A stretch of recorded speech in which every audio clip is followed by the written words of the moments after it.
Welcome to the Meat and Potatoes podcast. We're here with Emily Applegarth, who is the CEO and co-founder of Gamify. How are you? So good. Happy to hear. We were just talking a little bit about kids before we jumped on the air, and you've got some young boys I that do. are probably as much fun and hard work as a startup, I would assume. If not more. If Yeah, not more. it's a bit harder. There you go. Jumping right in, what is Gamify? Yeah, so Gamify, we gamify the entire sales experience. So whether you're out knocking doors, making phone calls, or setting appointments, we're going to gamify your entire cycle from I just met someone to the deal is done. And we can use Gamify to make projections, like what if scenarios, setting goals. But ultimately, what we want to do is give reps a gamified sales experience to increase their productivity. I love it.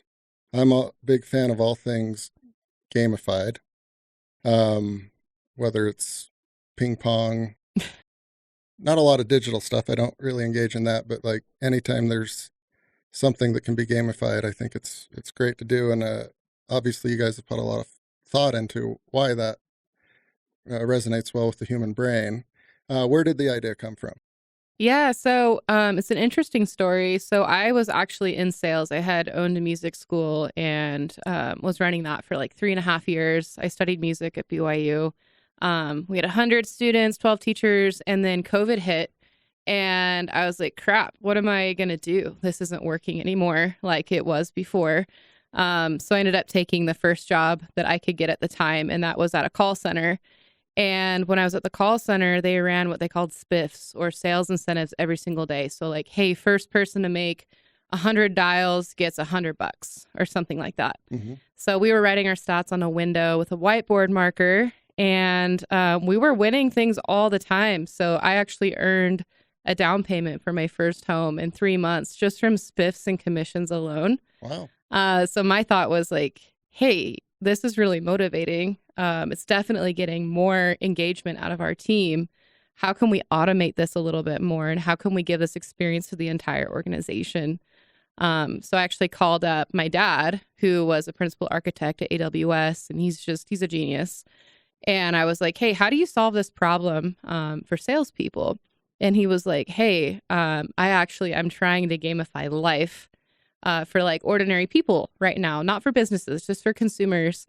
And so I was like, well, how do you feel about gamifying business and gamifying sales? And so we teamed up, and it's just really been a hit. It's taken off. Oh, very cool. So working with your dad. Yeah. Yeah. You get to tell him what to do, it sounds like. Sometimes, but it's actually really interesting. We'll disagree on a lot of things, but one of our values is to disagree and commit, just like over at Amazon. And it's been so helpful because I feel like we bring such unique perspectives to the table. And when we get to that right answer, it really is the right answer because we have such different perspectives. Very cool. And you've got a lot of his like industry knowledge of going up and down the elevator a lot.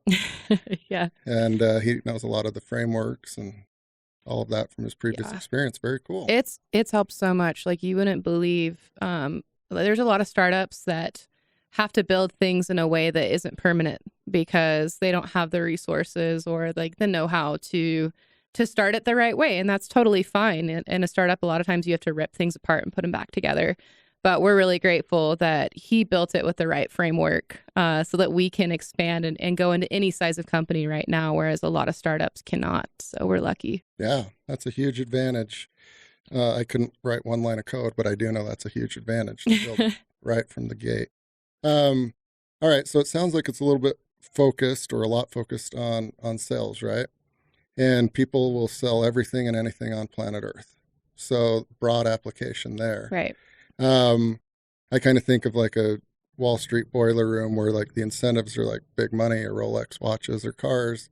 And that obviously works, of course. But for software sales as an example, where did you guys kind of start and dial in? You mentioned at your previous job was like first one to 100 calls. Doesn't sound like that didn't depend on closing or not. It was just first one to 100. But then you could have a billion different KPIs there. Where did you start? Where was your first beachhead? Yeah, so actually, where we started, Utah has a lot of door-to-door sales companies, as you know. I'm sure you've gotten your doorbell rung a few Yep. times. So, we actually started working with them first, and there's not a lot of technology out there for gamification in that space because it requires integrations with their CRMs and their tools. And their tools are pretty unique. So we went out and actually our first trade show was called Pest World. So it was a big pest control conference over in Vegas.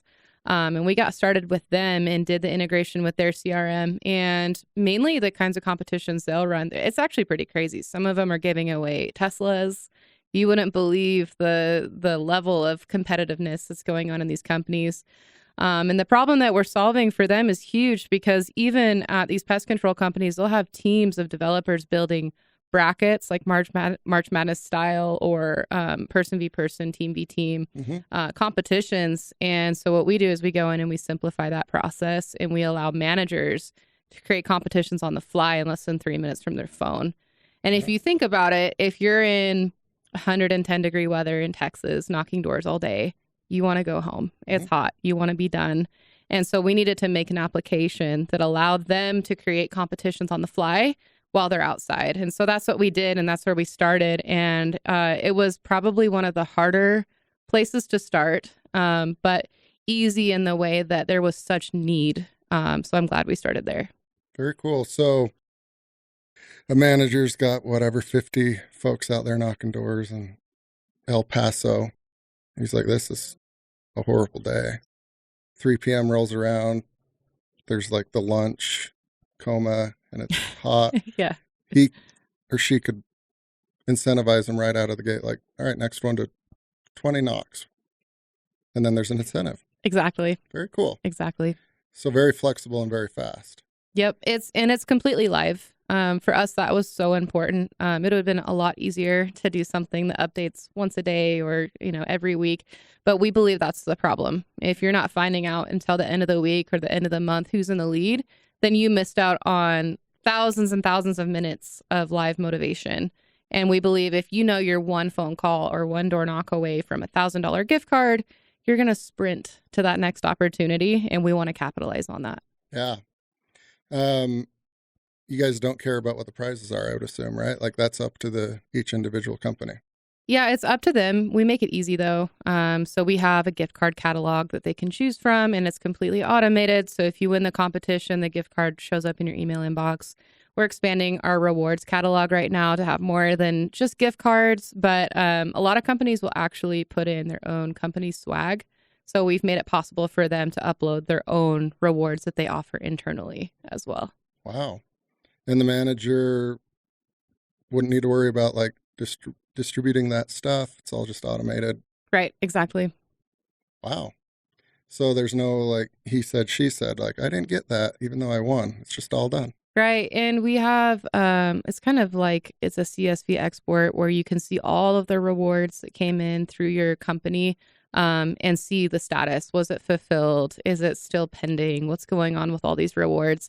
Some of the horror stories we heard from our product market fit is that at the end of the season would come and you get this flood of salespeople coming to your headquarters saying, hey, you owe me like all of these rewards. And it was really hard to fact check and see what was going on. So we made that process easy. Very cool. That sounds like something you can sell, right? Make Yes. people's lives easier. Yeah. So you started out there, worked well. Again, applications seem endless, but where did you move on after that? Yeah. So now we're actually, so we went into pest control. Then we went over to solar because they work really well together. It's pretty much the same in terms of how they run spiffs or sales incentives. Very different KPIs, but the cool thing about Gamify is it's industry agnostic. So we have a rules engine inside of Gamify that could allow us to go to a medical sales group or a call center or a B2B SaaS company. But where we're actually headed is call centers. That's where I was when I thought about the idea. So that resonates really well with us, but there's just huge opportunity there and they definitely need help with their technology. I bet. And for the employees, it's one less thing for them to worry about because they they've got kind of their North Star, right? Like, I'm in third place. I Yep. could go home right now, or I could spend 10 more minutes and maybe get to first place. Oh, yeah. And like, it's kind of embarrassing. When I was at the call center, we had accelerators in place, right? So if you hit a certain amount of sales, then your commission multiplies at a higher rate. And so I would go in on Saturdays sometimes because I was 1 or 2 away from hitting that accelerator and I wanted the extra money. So we want to give them that same experience and say, hey, you're one sale away from hitting that accelerator. Like, you should stick around a little bit longer. And really what we want to do is give salespeople the same experience. You go to a casino and it's kind of motivating, maybe not the greatest behaviors, like put your money in the slot machine and see what happens. What if we could get people really excited and engaged with their jobs and making money in a non-risky way? That's the experience we want to give them at the call center level too. Yeah. And this might not be your guys' purvey or even care, but it might also weed out those that aren't good at their job or are miserable because they can see like, oh, I'm so far off. Almost. Yeah. We actually have campaigns built for people like that are maybe they're in the bottom 10%, and we can do most improved or percentage to goal or things that doesn't require you to be the top salesperson in the company. A lot of gamification solutions focus on the top 10%. Those people are already motivated. The studies that we have done, we actually see that we move the needle the most in the group right underneath the top 10%. Those people want to be in the top 10%, and they'll do anything to get there. The people that are in the performance level below them, it takes a little bit more work. But if you can do, like percent to gold or team competitions, right? That's really, really helpful for them. But one thing I will mention with like bottom performers, I almost hate calling them that. A lot of times they actually don't know. And that's why they're bottom performers. Like, they don't know, and they're not obsessed with their metrics like the top performers are. And I truly believe that if you know what's going on with your stats, that you will improve your performance just because you know. So if you look at the metrics, you're automatically going to improve. Yeah. Never give up category, right? Right. There's a fair amount of science involved with gamifying things, right? Yes. How much have you learned over the years?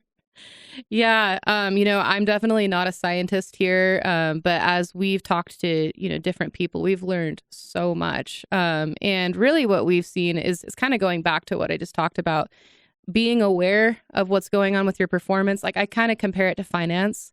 You don't know that you have bad spending habits until you take a look at what you're spending, or a diet, right? You don't know that you're eating bad until you take a look at all the calories you're taking in every single day. Then you can change your behavior. And so that's really what we're trying to specialize in right now. And then there's obviously like the addictive component of gamification that you'll see in like casinos, but we're kind of starting more from a data perspective. How can we make data addictive, and really diving into the weeds and understanding how you perform to really enhance that performance? Yeah. As far as like applications, there's like short sales cycles, and then there's long ones. Mm-hmm. Sometimes they're like a year and a half, 2 years. Yeah. Do you think that'll work in those ones that are spread out that far? I think it works especially in those because you can do short-term rewards. If I'm waiting a year and a half to get a commission check, that's rough. Yeah. So what is my company going to do for me in the meantime while I wait a year and a half because I'm closing government agencies or whatever it is? And so what I believe in is doing performance-based spiffs. So, hey, like make the most dials this month, get $100 gift card, or maybe go a little more crazy because they're waiting on their $50,000 commission check for an entire year. Maybe do a president's club. Hey, whoever is getting the most appointments or whatever it is, some kind of progress metric that you're tracking before that sale closes is super important, especially if it's a long sales cycle. Short sales cycles are really easy because, hey, whoever brought in the most revenue this month gets this spiff. That's pretty simple. Yeah. You guys are thinking through all the angles. We have to, yeah. Very cool. Yeah. What about other critical parts of a business like customer service? Mm-hmm. Application there or not? Absolutely. Yeah. Customer service is huge. My brain, I guess it's not quite customer service, but collections. It's similar. Collections is super important because you need to make sure you're collecting on the money that you're selling or the revenue that's coming in. So we've seen that collections actually has a huge desire for gamification because they're some of the highest revenue generating departments, but they're overlooked because they're not the ones doing the initial sale, but they are the ones collecting the money. So depending on the industry, that one's big, especially during what some people think is a recession. Collections is a smart place to be. Gotcha. Yeah, I wouldn't want to be doing that job, but if I was doing it, I would want it to be gamified. Yeah, that job that's rough. It's a rough job. No good. But somebody's got to do it. As you guys go out into new verticals, what is the sales process like? Yeah, sales process is not bad, actually. We've gotten a great response from our customer base. So typically, our sales cycle is less than a month. Sometimes for larger organizations, it can take a little bit longer just because of the approval processes. But in the industry we're selling to now, it hasn't been super long. As we move forward into new verticals, there's a whole discovery process, right? We want to make sure that we understand exactly who is in on the approval of this decision. So is it going to require approval from your CFO, your VP of sales? Who's going to be included in the decision? And we make sure to touch base with all of them. Even if they don't want to talk, we try to find a way to talk to them and get to know them, because then there's the after the sale, right? Yeah. And maybe a year later, you never talk to, the CFO, but maybe the VP of sales found another role. So who's your advocate during renewal, right? So those are things that we definitely pay attention to, especially as we go into new verticals. Yeah. So you're kind of gamifying your own product, and ultimately it probably results in a demo, right? Yeah. Mm-hmm. And in the early days, how did you divide up the duties between your dad of sales, demoing, building the product, research? How did you guys do that? Yeah, it was tough because for a long time, it really was just me and him. And so he was so busy building that he would actually join sales calls because I was still learning the product, right? He'd build something overnight. The next day, it's like, okay, this is now part of our sales conversation. Can you help me explain this new feature? And so we would definitely work together, but he is just so busy building that I took on a lot of the sales responsibility. But yeah, that's been a fun process for us. Yeah, I can imagine. And it's got to be rewarding, though, when you sell something that you built. Yeah, absolutely. We've actually done really well with sales. And so we're going to end the quarter ahead of schedule. So way ahead of what we anticipated. And selling is definitely the best part of the job because for me, it's not about the money. It's about the validation. So we know we're building something that's really working for this industry and is really a game changer, to excuse the pun, but really it truly is. And so we, every time we get a sale, we just feel like, okay, we're on the right track, and revenue is to me what proves you're on the right path. Yeah. So with sales and revenue, it usually means you got to add more folks to help. Yeah. How are you going about that? Wow. Yeah. Recruiting has been interesting, right? There's so much talent in the market right now, especially with some of the recent layoffs. So we've been able to talk to some amazing folks that way. But yeah, we're expanding our team like crazy. So I swear every month we're doubling in size with our head count. We just hired this month 4 people to our engineering team. So we're really excited about that. That's going to save David and his current team a lot of time. Yep. Very cool. And what's the best and worst part about building the team? Yeah. Every time we hire someone, it's just such a huge commitment. We want to make sure that we're in it through the hard times and the good times. And we need to know that we're bringing on the right person to go through all of that with, and figuring out if that person is tough, especially at a startup. I've heard some analogies, like if you have one person on your team that doesn't quite believe or isn't quite bought in, it just kind of poisons the well. Yeah. And so you have to be really, really careful. So we've actually shifted a lot of our questions like throughout the interview process on, what they believe in, Even non-revenue generating roles, we do talk about revenue and how you believe that you should approach revenue, because that's really important to all be on the same page. I've seen a lot of debates internally over like, are we product led or sales led? And you kind of have to agree on that, especially the engineering team. Yeah. Right. Especially them, because anything we build or any sprint we do, we're tying that to revenue markers, and they need to be bought into those too. So yeah, the conversations are very much geared around making sure we're on the same page from the get-go. Yeah, that's smart. And fundraising. Sounds like you guys might be going through that right now. That's a whole nother learning curve. Yeah. What are some nuggets of information that you can give to the listeners on this process? Yeah. Fundraising, what a process. Yeah. I'm just like reflecting on everything that we've gone through. There's been great parts. There's been really difficult things that have happened throughout the process, but ultimately just make sure you're working with people you want to work with. And I know everybody says that. And when I first started fundraising, I didn't quite believe it. I was like, yeah, well, we really need funding so we can go hire the people that we want to work with. And the investors, they help us get there, and maybe they'll give us some nuggets of advice, and that's great. But I think I heard someone say, maybe, I almost wonder if it was like Scott Paul or something. He's like, if you can't go on a road trip with them, you probably shouldn't invest with them.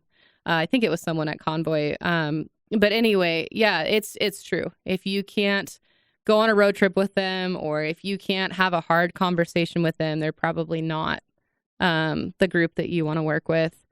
But I will say, like anyone listening, fundraising, just be prepared. Like, go down to the unit economics, like understand your business inside and out. Understand like, hey, what's a small, medium, and large size company look like? How many of those do we need to hit our goals?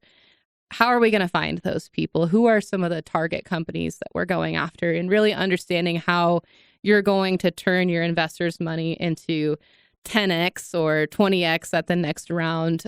They need to understand that. It's a big investment for them. And so, I would just make sure to have that information ready. Yep. Just being prepared and getting the skin nice and thick. Yeah, exactly. What do you guys have coming down the chute the next 12, 18 months that you're most excited about? Yeah, so our round is about to close. I can't give too many details there, but we're really excited about that and what that means for the next 12 to 18 months. It's literally what we projected as we've been talking through everything with the investors.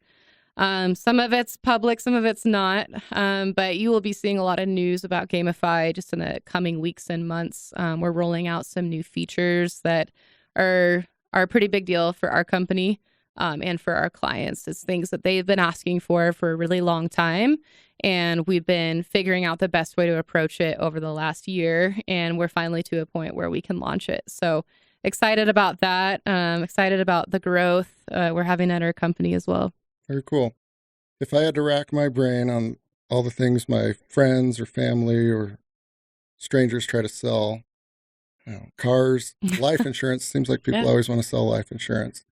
Anyways, there's a few things, right? What's the Mount Rushmore of like a sales organization that you guys could get as a client? Yeah. It sounds really simple, but just companies that have a lot of salespeople, and it's crazy. Like even business to consumer sales, right? Like they have huge organizations. Like we're talking thousands and thousands of reps, and those are the companies that we want to work with. And we're really focused on business to consumer right now, but we love B2B as well. But right now we're definitely focused on those like massive call centers as a service. And right now, those are the companies that, Mount Rushmore would be someone with, say, 5,000 sales reps. Those are the ones that we get like really, really giddy about. Sure. When somebody tries to sell you something, you have an answer, right? Other than no. Yeah. Hey, have you ever heard of Gamify? Right? You could actually like sell them as they're selling you. Yeah. If only it worked that way. Especially my doorbell gets rung a lot by like pest control solar companies. And I'm like, hey, have you heard of Gamify? But they're typically not the ones making the decision. But I have learned a lot from actually people who have cold called me, and I appreciate them so much. There was a company that called me recently, and the pitch was just awesome. And so it got me really engaged because I know how hard that is. And I know that that person was self-motivating, on their own to have a great pitch like that. And so it got me really excited and I wanted to talk to them. So I think, yeah, it's a good opportunity to sell. But ultimately, like whenever I get a cold call, I just appreciate them so much more after being in this line of work. Yeah. Yeah. It's not for the faint of heart, right? Even if you're selling Yeah. something way awesome, Yeah. you still got to work for it. And I'd say most people aren't suited for it. So the ones that actually like dare to do it, it is kudos to them. Yes. Even if I don't want what they're selling, it's still like good for you. Yeah, sales is hard and it's emotionally taxing too. I saw this guy the other day. I wish I had his name so I could give like a shout out to this guy, but he actually specializes in mental health for salespeople. So hey, if you're on the phone, if you're cold calling all day long and you're getting yelled at and cussed out on the phone, call me up. Let's talk about mental health. And I think that's really important. It's really, truly not for the faint of heart. It is a really hard job and it is taxing. And I just, I feel for all the BDRs out there that get yelled at every day.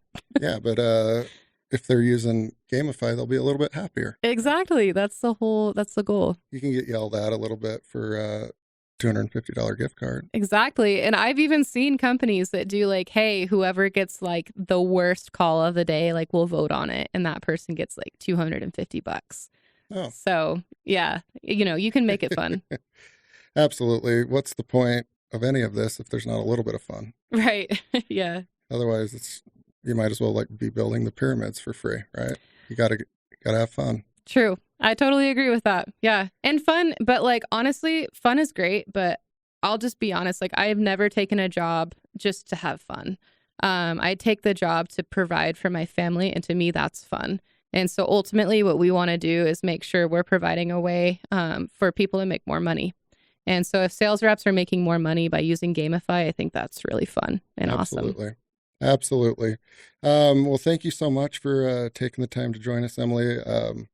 I've learned a lot, and it sounds like you guys are on a great little path there. So congrats to you and your team. Thank you. Appreciate it.